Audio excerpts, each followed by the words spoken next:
और अब खबर पिछले 3.5 साल से लड़ी जा रही जंग की। जी हां, यूक्रेन की जंग में रूस ने एक ऐसा हमला किया है जिसने नाटो के तमाम 32 देशों को घुटने पर ला दिया। दरअसल यूक्रेन की राजधानी कीव को बचाने के लिए नाटो ने अपने तमाम एडवांस रडार डिफेंस सिस्टम तैनात किए थे, मगर पुतिन ने हमले के लिए 4 ऐसे विध्वंसक हथियारों का इस्तेमाल किया कि छलनी छलनी हो गया। नाटो का कोई भी डिफेंस सिस्टम उसे रोक ही नहीं पाया। रिपोर्ट देखेंगे तो तबाही की पूरी तस्वीर दिखाई देगी।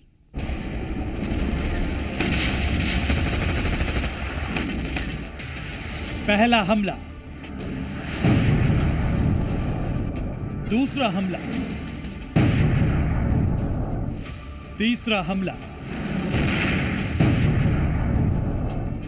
चौथा हमला और ये 5वां हमला। जख्मी शहर में तबाही की तस्वीर गिनते गिनते आप थक जाएंगे, मगर रूसी हमलों के निशाने नहीं थमेंगे, क्योंकि रूस ने एक बार फिर यूक्रेन पर इतना तगड़ा हमला किया है, इसने नाटो के तमाम 32 देशों को दहलाकर रख दिया है। दावा किया जा रहा है कि रूस की तरफ से यह पिछले 6 महीने का सबसे भीषण हमला है, जिसने यूक्रेन की राजधानी कीव को पूरी तरह लहूलुहान कर दिया है। दावा किया जा रहा है कि पुतिन की सेना ने इतने ताबड़तोड़ तरीके से हमलों को अंजाम दिया कि यूक्रेन में तैनात नाटो का कोई भी डिफेंस सिस्टम उसे रोक नहीं पाया।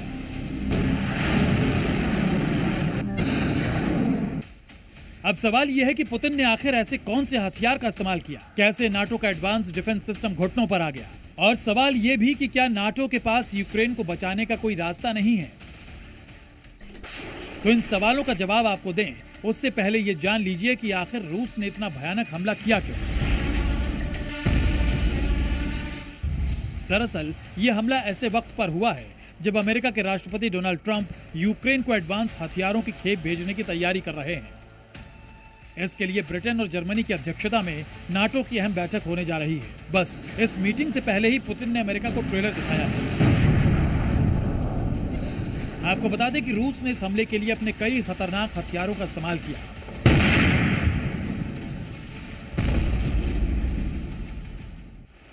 Number 1 Tu-95 bomber, number 2 MiG-31K fighter jet, number 3 Kinjal hypersonic missile और नंबर 4 ईरान का शाहिद ड्रोन।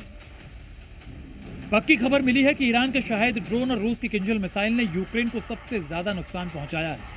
इसके अलावा Tu-95 बॉम्बर ने भी यूक्रेन पर जमकर कहर बरपाया। आपको बता दें कि रूस के जंगी जखीरे में हाइपरसोनिक मिसाइलों का पूरा जखीरा है, मगर यूक्रेन के खिलाफ अब तक उसने 2 ही हाइपरसोनिक मिसाइलें दागी हैं। पहली है जिरकॉन और दूसरी है किंजल। जिरकॉन को रूस वॉरशिप से दागता है, जबकि किंजल के हमले के लिए MiG-31K का इस्तेमाल किया जाता है। बताते हैं कि रूस भले ही यूक्रेन पर किंजल से हमला कर रहा हो, मगर किंजल मिसाइल को उसने खास तौर पर ब्रिटेन के लिए बनाया है। वही ब्रिटेन जिसकी अध्यक्षता में नाटो की बैठक होने जा रही है। जानकारी के मुताबिक एटमी हमला करने में सक्षम किंजल मिसाइल सिर्फ 90 सेकंड में ब्रिटेन को तबाह कर सकती है।